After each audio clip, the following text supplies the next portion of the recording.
Capítulo 11. Diggory y su tío tienen problemas. Se puede pensar que los animales tenían que ser muy tontos para no darse cuenta, enseguida, de que el tío Andrew era la misma clase de criatura que los dos niños y el cochero. Pero hay que recordar que los animales no sabían lo que era la ropa. Creían que el vestido de Polly, el traje Norfolk de Diggory y el sombrero hongo del cochero formaban parte de ellos igual que las pieles y plumas de los animales. No habrían comprendido que los tres eran de la misma especie si no les hubieran hablado y si Fresón no hubiera pensado lo mismo. Además, el tío Andrew era mucho más alto que los niños y bastante más delgado que el cochero. Iba todo vestido de negro excepto por el chaleco blanco, que ya no estaba muy blanco a aquellas alturas, y la enorme pelambrera gris, para entonces más que enmarañada, no se parecía a nada que hubiera visto en los otros tres humanos. Así pues, era muy natural que se sintieran perplejos. Y lo peor era que aquel ser no parecía capaz de hablar.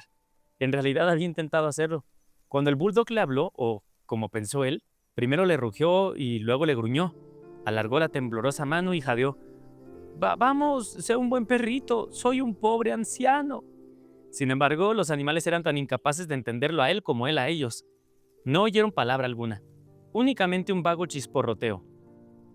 Quizá fuera mejor que no lo hicieran, porque a ningún perro que yo conozca, y mucho menos un perro parlante de Narnia, le gusta que lo llamen perrito bueno. Igual que a ti tampoco te gustaría que te llamaran hombrecito mío. A continuación, el tío Andrew cayó redondo al suelo, desvanecido. «Vaya», dijo un jabalí, «no es más que un árbol, ya lo decía yo». Hay que recordar que ellos nunca habían visto desmayarse ni caerse a nadie. El perro, que había estado olisqueando al tío Andrew de pies a cabeza, alzó el hocico y declaró: «Es un animal, sin duda alguna es un animal, y probablemente de la misma clase que aquellos otros».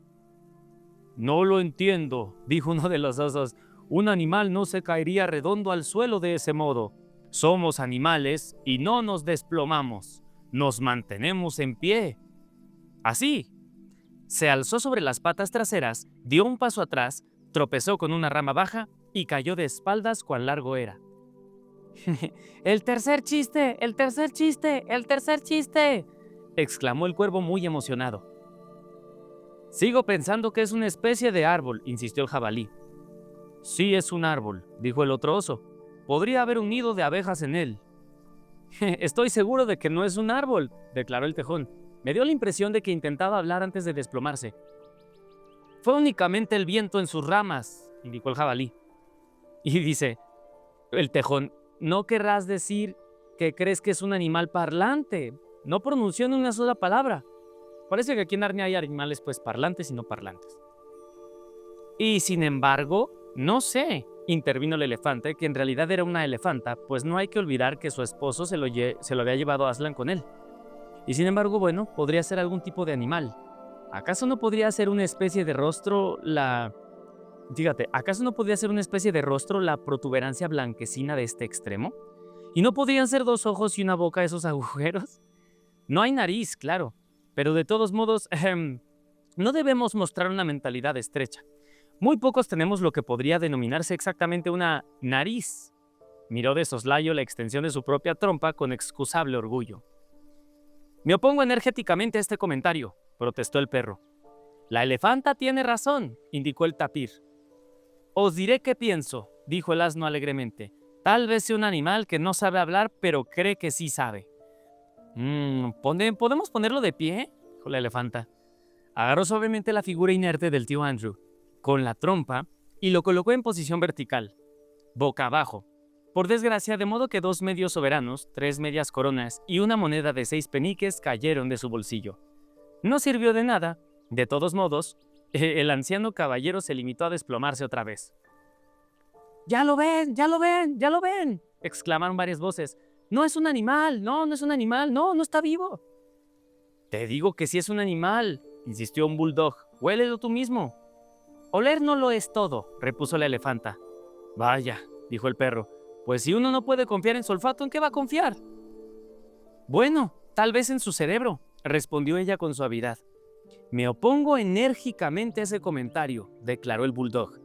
«Bien, pues debemos hacer algo al respecto», repuso la elefanta, «porque podría ser la criatura malhada, y debemos, fíjate, La elefanta podría ser la criatura malada. Ya ve que había dicho Aslan en su momento. Hay una criatura malvada por aquí.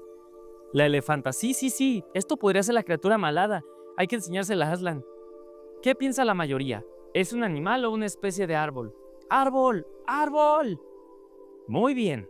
Entonces, si es un árbol, necesita que lo planten. Debemos cavar un agujero, dijo la elefanta. Los dos topos resolvieron aquella parte de la cuestión muy deprisa, y luego tuvo lugar una pequeña polémica sobre en qué sentido había que colocar al tío Andrew en el agujero. Y este se salvó por los pelos de ser colocado boca abajo.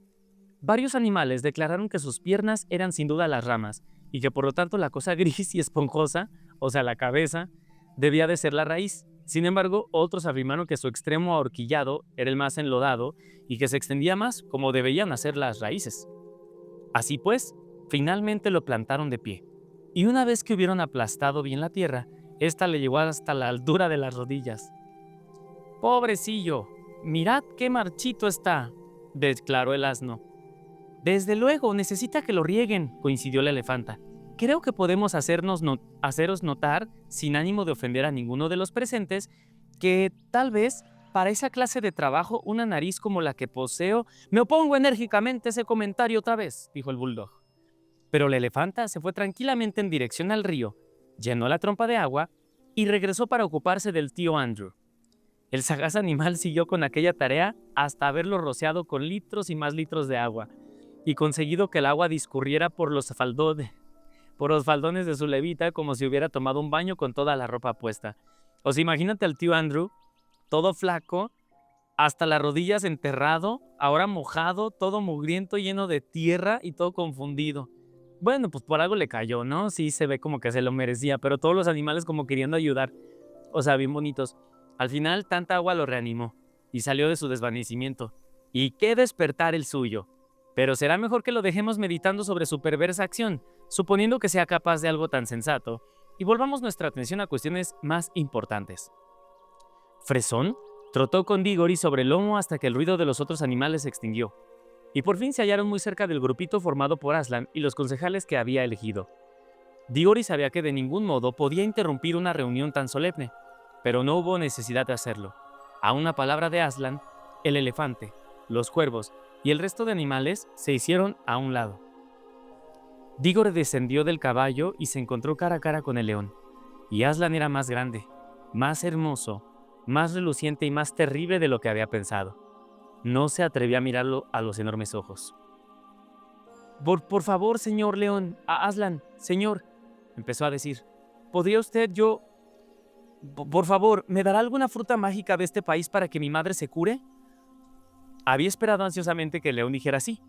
Había sentido el horrible temor de que pudiera decir no, pero se quedó desconcertado cuando no hizo ninguna de las dos cosas. Este es el muchacho, anunció Aslan mirando a Diggory. No a Diggory, sino a sus concejales. Mira, anunció Aslan, mirando no a Diggory, sino a sus concejales. Este es el muchacho que lo hizo. Vaya, por Dios, ¿y ahora qué hice?, pensó él. Hijo de Adán, siguió el león, hay una bruja malvada paseando por mi nuevo país de Narnia. Di a estas buenas bestias cómo llegó aquí. Una docena de cosas distintas que podía decir pasaron fugazmente por la mente de Diggory, pero tuvo el buen sentido de no decir nada que no fuera la pura verdad. Yo la traje, Aslan, respondió en voz baja. ¿Con qué propósito? Quería sacarla de mi mundo y devolverla al suyo. Creí que la conducía de regreso a casa. ¿Cómo fue a parar a tu mundo, hijo de Adán? Mediante la magia. El león no dijo nada, y Diggory comprendió que no había contado suficientes cosas. Fue mi tío, Aslan. Nos envió fuera de nuestro mundo mediante anillos mágicos. Al menos yo tuve que ir porque envió a Polly primero, y luego encontramos a la bruja en un lugar llamado Charn, y ella se aferró a nosotros cuando... ¿Encontrasteis a la bruja?, inquirió Aslan en una voz baja que llevaba en ella la amenaza de un gruñido. Despertó, respondió él, desconsolado, y a continuación, palideciendo intensamente. Quiero decir, la desperté, porque quería saber qué sucedería si golpeaba la campana. Polly no quería, no fue culpa suya, yo peleé con ella. Sé que no debería haberlo hecho, pero creo que estaba un poco hechizado por lo que había escrito debajo de la campana. ¿De verdad?, preguntó Aslan, hablando aún con voz baja y profunda. No, ahora me doy cuenta de que no era así, solamente lo fingía. Se produjo una larga pausa, durante la cual Diggory no dejó de pensar. Lo he estropeado todo. Ahora ya no hay posibilidad de conseguir nada para ayudar a mi mamá. Cuando el león volvió a hablar, no fue a Diggory a quien habló. Ya veis, amigos, que antes de que el nuevo mundo el mundo nuevo y puro que os entregué haya cumplido 7 horas de vida, una fuerza del mal ha penetrado ya en él, despertada y traída aquí por este hijo de Adán. Qué simbólico está esto. Acabamos de crear un mundo perfecto y bonito y el hijo de Adán fue el que trajo este mal al mundo. Y nos está demostrando que Diggory no sabía lo que estaba haciendo. Pero en esta versión nos muestra cómo fue el hombre de quien empezó las ganas de despertar al ego, a la bruja, al hacer sonar la campana. No fue culpa de la mujer, como se podría a veces creer en ciertas historias. Entonces dice aquí, antes de que el mundo nuevo y puro que os entregué haya cumplido 7 horas de vida, una fuerza del mal ha penetrado ya en él, despertado y traída aquí por este hijo de Adán. Todos los animales, incluso Fresón, clavaron los ojos en Diggory hasta conseguir que éste deseara que la tierra se lo tragase. Pero no os sintáis abatidos. Surgirá maldad de ese mal, pero ese momento está aún muy lejano y me encargaré de que lo peor recaiga sobre mi persona. Entretanto, tomemos medidas para que durante muchos cientos de años este sea un país feliz y un mundo lleno de alegría. Y puesto que la raza de Adán ha causado el daño, la raza de Adán ayudará a repararlo. Acercaos vosotros dos. Las últimas palabras iban dirigidas a Polly y al cochero que acababan de llegar. Polly, toda ojos y boca, miraba fijamente a Aslan y sujetaba con fuerza la mano del cochero, quien tras echar una ojeada al león, se quitó el sombrero hongo. Nadie lo había visto aún sin él.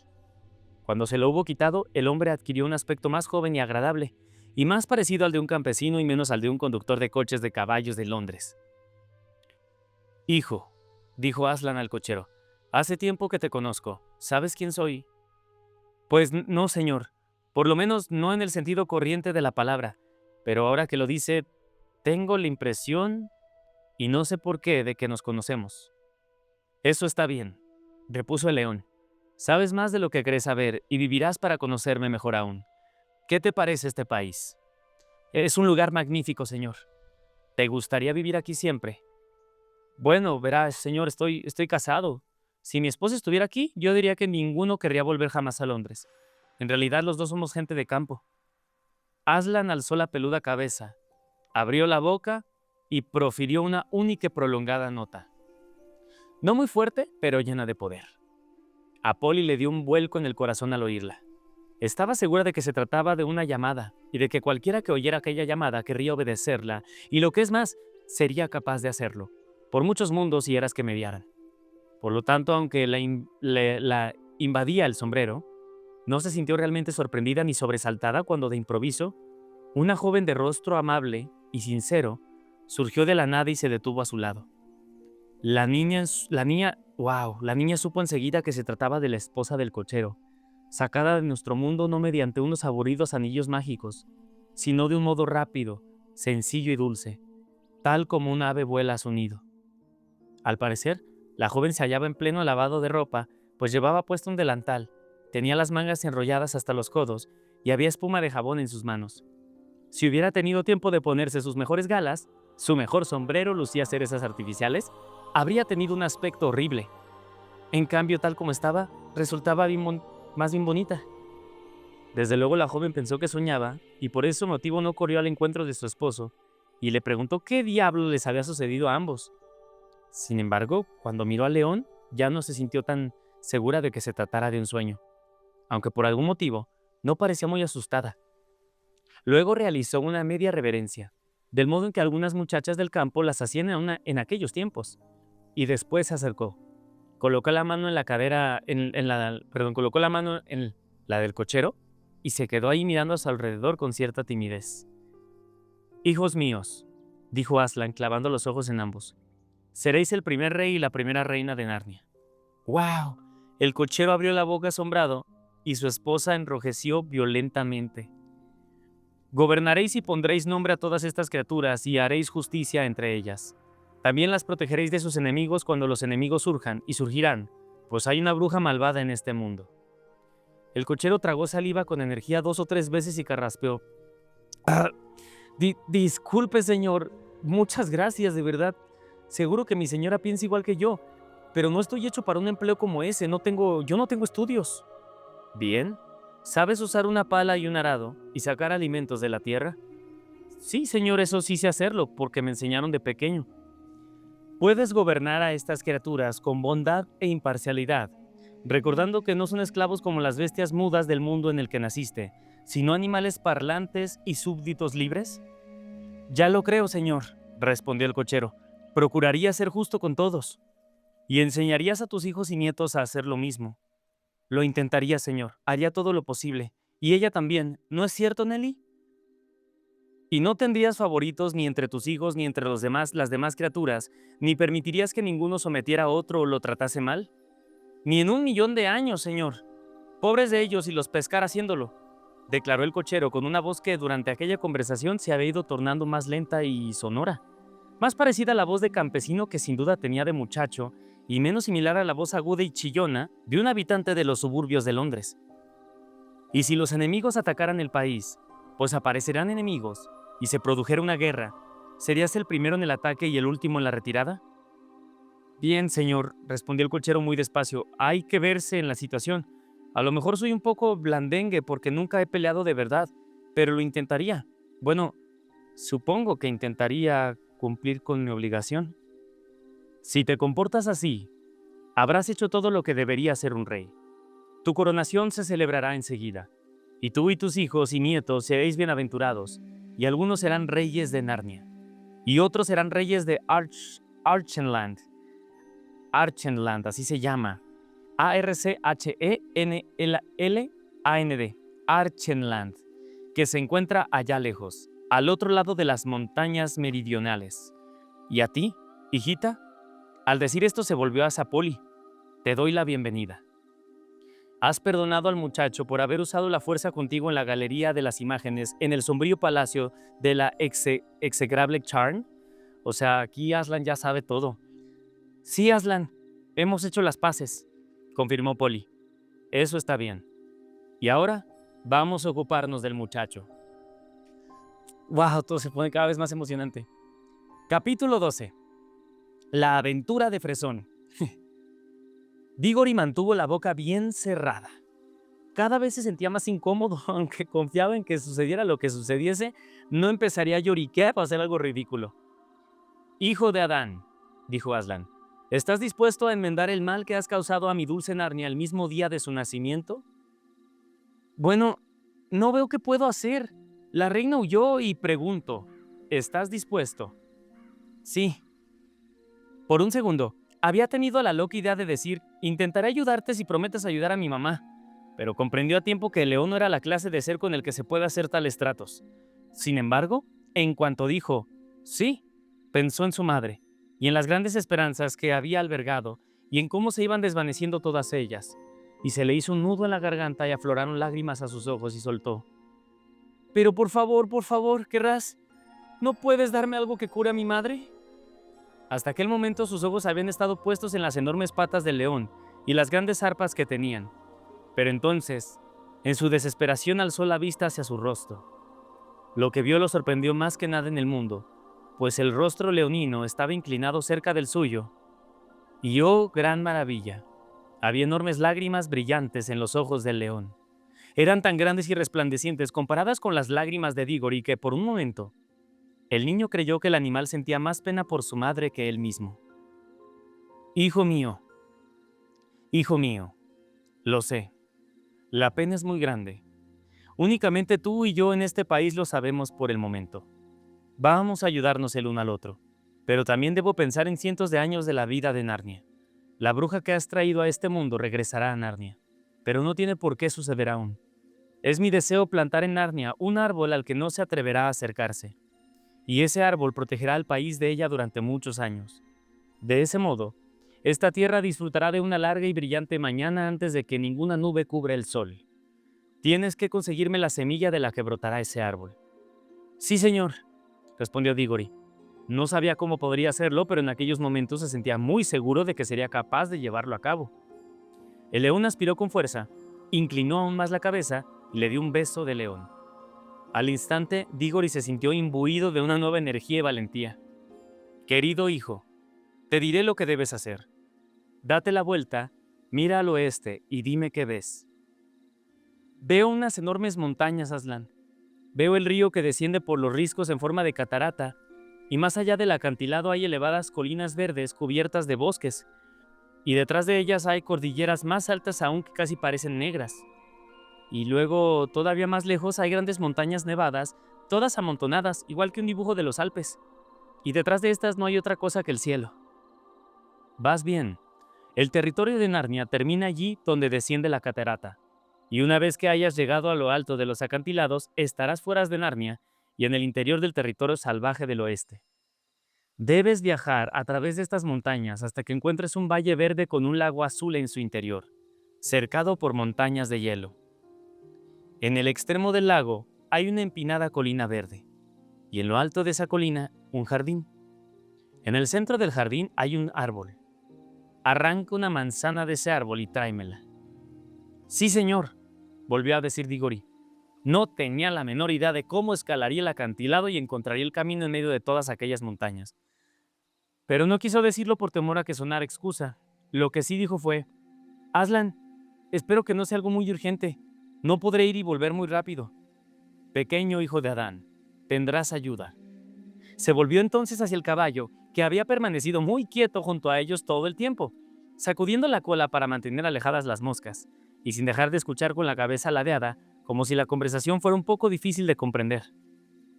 Querido amigo, ¿te gustaría ser un caballo alado? Órales, fue todo un espectáculo el modo en que el caballo agitó las crines e hinchó los hollares, y después dio un golpecito en el suelo con uno de los cascos traseros. Estaba claro que le encantaría ser un caballo alado, aunque se limitó en responder: si lo deseas, Aslan, si realmente lo dices en serio, no sé por qué debo ser yo, no soy un caballo muy inteligente. He aquí tus alas, serás el padre de todos los caballos alados. Rugió el león con una voz que hizo temblar el suelo. Tu nombre es Alado. El caballo dio un respingo, igual que lo había hecho en aquellos deprimentes días en que tiraba de un cabriolé. Luego lanzó un sonoro relincho y echó con fuerza el cuello hacia atrás, como si una mosca le picara en los hombros y quisiera rascárselos. Y entonces, exactamente del mismo modo en que los animales habían surgido de la tierra, brotaron de los hombros de Alado alas que se desplegaron y crecieron, más grandes que las de las águilas, más grandes que las de los cisnes, más grandes que las de los ángeles que aparecen en las vidrierías de las iglesias, y las plumas brillaban con tonalidades castañas y cobrizas. O sea, estaban muy grandes estas alas. Agitó con fuerza las alas y se elevó en el aire. A 6 metros por encima de Aslan y Diggory, lanzó un bufido y relinchó y corbeteó. Luego, tras efectuar un vuelo en círculo alrededor de ellos, descendió al suelo con los 4 cascos juntos y cierta expresión de timidez y sorpresa, pero sumamente complacido. ¿Te gusta, Alado?, preguntó Aslan. Me encanta, Aslan. ¿Estás dispuesto a llevar a este pequeño hijo de Adán sobre el lomo hasta el valle de las montañas que he mencionado? ¿Qué? ¿Ahora? ¿En este momento?, inquirió Fresón, o Alado, como debemos llamarlo a partir de ahora. ¡Hurra! Monta, pequeño. Ya he llevado cosas como tú en el lomo antes. Hace mucho, mucho tiempo, cuando había campos de pasto y terrones de azúcar. ¿Qué murmuran las 2 hijas de Eva?, preguntó Aslan. ¿Qué murmuran las 2 hijas de Eva?, volviéndose de improviso hacia Polly y la esposa del cochero, que se habían hecho muy amigas. Por favor, señor, dijo la reina Helen, pues así se llamaba ahora Nelly, la esposa del cochero. Creo que a la niña le encantaría acompañarlos, si no es molestia. ¿Qué tiene que decir Alado al respecto?, inquirió el león. No importa llevar a los 2. Con lo pequeños que son, respondió el aludido. Pero espero que el elefante no desee venir también. Cuarto chiste. El elefante no estaba pensando en eso, así que el nuevo rey de Narnia ayudó a los 2 niños a subir. Es decir, dio a Diggory un buen empujón y colocó a Polly con tanta suavidad y delicadeza sobre el lomo del caballo, como si estuviera hecha de porcelana y pudiera romperse. ¡Tuyos, fresón! Digo, alado. Vaya lío. No voléis demasiado alto, aconsejó Aslan. No intentéis pasar por encima de los picos de las enormes montañas de hielo. Buscad los valles, los lugares con vegetación, y volad a través de ellos. Siempre habrá un paso. Y ahora, marchad con mi bendición. ¡Alado!, dijo Diggory, inclinándose al frente para palmear un lustro cuello del caballo. El lustro cuello del caballo. ¡Qué divertido! ¡Sujétate fuerte, Polly! Al minuto siguiente, el suelo quedó atrás por debajo de ellos, y empezó a dar vueltas cuando Alado, como una enorme paloma, describió 1 o 2 círculos antes de iniciar el largo vuelo hacia el oeste. Al mirar abajo, Polly apenas pudo distinguir al rey y a la reina, e incluso Aslan era solamente una mancha amarilla sobre la hierba verde. Muy pronto, el viento sopló en su rostro y las alas del caballo se pusieron a batir el aire con movimientos regulares. Toda Narnia, con su paisaje multicolor de pastos, rocas, brezos y distintas clases de árboles, se extendió a sus pies, con el río serpenteando por ella como una cinta de mercurio. A su derecha, veían más allá de las cumbres de las colinas bajas situadas al norte. Detrás de aquellas colinas, un extenso páramo ascendía suavemente hasta la línea del horizonte. A su izquierda, las montañas eran mucho más altas, pero de vez en cuando aparecía una abertura por la que se conseguía ver, entre empinados bosques de coníferas, una fugaz visión de las tierras del sur situadas al otro lado, azuladas y lejanas. «Allí debe estar Archenland», dijo Polly. «Sí, pero mira enfrente», dijo Diggory. Pues en aquel momento una enorme barrera de riscos se alzaba ante ellos, y se vieron casi deslumbrados por la luz del sol que danzaba en la gran catarata mediante la cual el río descendía entre rugidos y burbujeos al interior de Narnia, procedentes de las altas tierras del oeste en las que nacía. Volaban tan alto, ya que el tronar de aquellos saltos de agua les llegaba únicamente como un sonido débil y apagado, pero no se hallaban a suficiente altura como para volar por encima de las cumbres de los riscos. «Aquí tendremos que zigzaguear un poco», advirtió Alado. «Sujetaos bien fuerte». Empezaron a volar un lado y a otro, elevándose con cada giro. El aire refrescó y oyeron el grito de las águilas por debajo de ellos. ¡Eh! ¡Vuelve la cabeza! ¡Mira hacia atrás!, exclamó Polly. Al hacerlo, pudieron ver todo el valle de Narnia que se extendía hasta donde, junto antes de alcanzar el horizonte oriental, se veía un destello del mar. O sea, está enorme este espacio. Y se encontraban entonces a tal altura que distinguieron escarpadas montañas de aspecto diminuto que se alzaban más allá de los páramos del noroeste, y llanuras de lo que parecía arena a lo lejos, en el sur. «Ojalá tuviéramos a alguien que nos dijera qué son todos esos lugares», dijo Diggory. «No creo que sea ningún sitio aún», indicó Polly. «Quiero decir, allí no vive nadie y no sucede nada. Este mundo nació hoy». «Sí, pero con el tiempo la gente los poblará, y entonces tendrán historia, ya sabes». «Bueno, pues es estupendo que de momento no la tengan, porque así no pueden obligar a nadie a que que se la aprenda. Batallas, fechas, lugares y todas esas tonterías». Se encontraban ya por encima de los acantilados y en unos minutos el valle de Narnia desapareció de la vista a sus espaldas. En aquellos instantes, volaban por encima de un territorio salvaje de colinas empinadas y bosques oscuros, siguiendo aún el curso del río. Las montañas grandes de verdad se elevaban amenazadoras al frente, pero entonces el sol daba en los ojos de los viajeros y estos no podían ver las cosas con demasiada claridad en aquella dirección. El sol siguió descendiendo hasta que el cielo occidental pareció un enorme horno lleno de oro fundido, y se puso por fin tras un escarpado pico que se perfilaba en aquella luminosidad tan nítido y plano, como si estuviera recortado en una cartulina. «No es que haga mucho calor aquí arriba», comentó Polly. «Y empiezan a dolerme las alas», dijo Alado. «No se ve ni rastro del valle con un lago en su interior, tal como dijo Aslan. ¿Y si descendemos y buscamos un lugar adecuado para pasar la noche? Hoy no llegaremos a ese lugar». «Sí, y sin duda debe ser ya hora de cenar», dijo Diggory.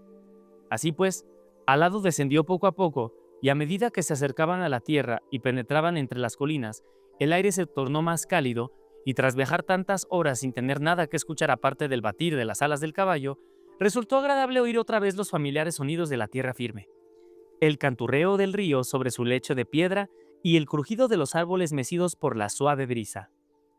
Un cálido y agradable olor a tierra, calentada por el sol y a hierba y flores, ascendió hasta ellos. Finalmente, Alado tomó tierra, y Diggory saltó al suelo y ayudó a Polly a desmontar. Ambos se alegraron de estirar las entumecidas piernas. El valle al que habían descendido se encontraba en el corazón de las montañas, cumbres nevadas, una de ellas con una totalidad entre rosa y rojiza por el reflejo de la puesta del sol. Se alzaban por encima de sus cabezas. «Tengo hambre», dijo Diggory. «Bueno, pues sírvete», indicó Alado, tomando un gran bocado de hierba. «Tengo hambre». Pues sírvase», dice el caballo. A continuación, alzó la cabeza, masticando aún y con briznas de hierba sobresaliendo a cada lado de la boca, como si fueran bigotes, y añadió: «Vamos, vosotros dos, no seáis tímidos. Hay cantidad suficiente para todos nosotros». «Pero no podemos comer hierba», se quejó Diggory. Respondió el caballo, que hablaba con la boca llena. Bueno, no sé qué haréis entonces. Además, esta hierba está muy buena». «Esta hierba está muy buena». Polly y Diggory intercambiaron miradas de desaliento. «Vaya, alguien podría haber pensado en la comida», declaró el niño. Estoy segura de que Aslan», dijo el caballo, «estoy segura de que Aslan nos habría preparado algo si se lo hubierais pedido». Creo que aquí hay un error de edición. Aquí dice: «estoy segura de que Aslan nos habría preparado algo», pero dice que lo dijo el caballo. Me imagino que hay otro error de edición. A veces hay algunos por aquí cuando estamos leyendo. Una disculpa si no los alcanzo a identificar antes de leerlos. Trato de hacerlo, pero sí, temas con la coma y el punto. Me refiero a que dice aquí: «estoy seguro de que Aslan nos habría preparado algo si se lo hubierais pedido», dijo el caballo.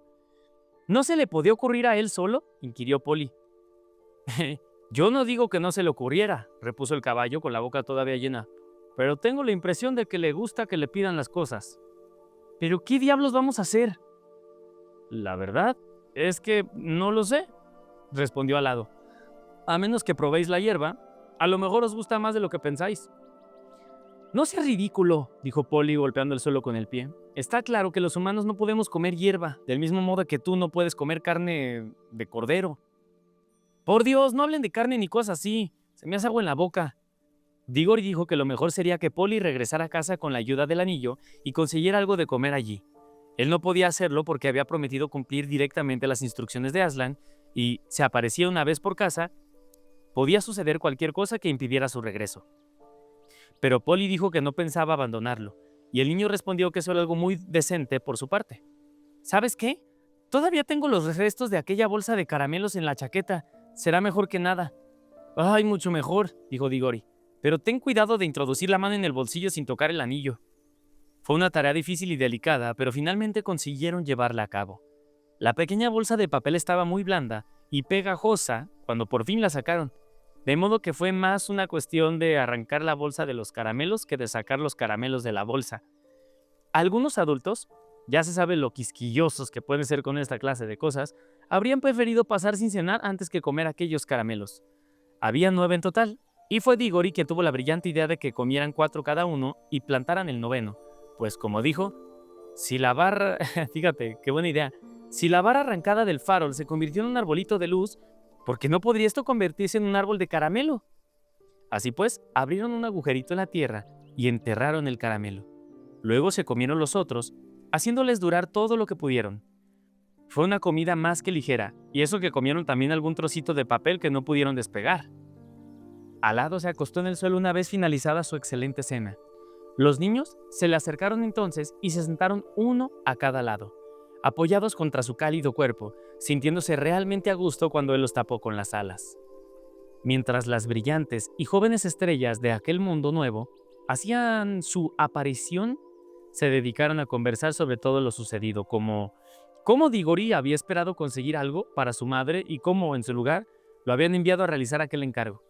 Y se repitieron el uno al otro todas las señales por las que identificarían los lugares que buscaban, que eran el agua azul y la colina con un jardín en la cumbre. La conversación empezaba a hacerse más lenta a medida que se adormilaban, cuando de improviso Polly se sentó muy erguida y totalmente espabilada y dijo: «¡Chist!». Todos aguzaron el oído cuando pudieron. A lo mejor solo era el viento que sopla en los árboles, sugirió Diggory al rato. No estoy tan seguro, dijo Alado. De todos modos, esperad. Ahí va otra vez. Por Aslan, sí que hay algo. El caballo se incorporó con mucho ruido y gran agitación. Los niños estaban ya en pie y observaban. El animal trotó a un lado y a otro, olisqueando y relinchando, mientras los niños avanzaban sigilosamente aquí y allá para mirar detrás de todos los árboles y matorrales. A cada momento pensaban que veían algo, y hubo una ocasión en que Polly estuvo totalmente segura de haber visto una figura alta y oscura que se alejaba rápidamente y en silencio en dirección oeste. De todos modos no consiguieron descubrir nada, y al final Alado se acostó de nuevo y los niños volvieron a acomodarse, si esa es la palabra correcta, bajo sus alas. Se durmieron de inmediato. Alado permaneció despierto mucho más tiempo, moviendo las orejas de un lado a otro en la oscuridad, y estremeciéndose ligeramente de vez en cuando, como si una mosca se hubiera posado sobre su piel. Pero finalmente, Alado también se durmió. Muy bien, interesantísimo todo lo que está pasando en el mundo de Narnia. Muchas gracias, espero te haya gustado esta lectura y nos vemos en el siguiente episodio. Muchas gracias, que Dios te bendiga. Gracias.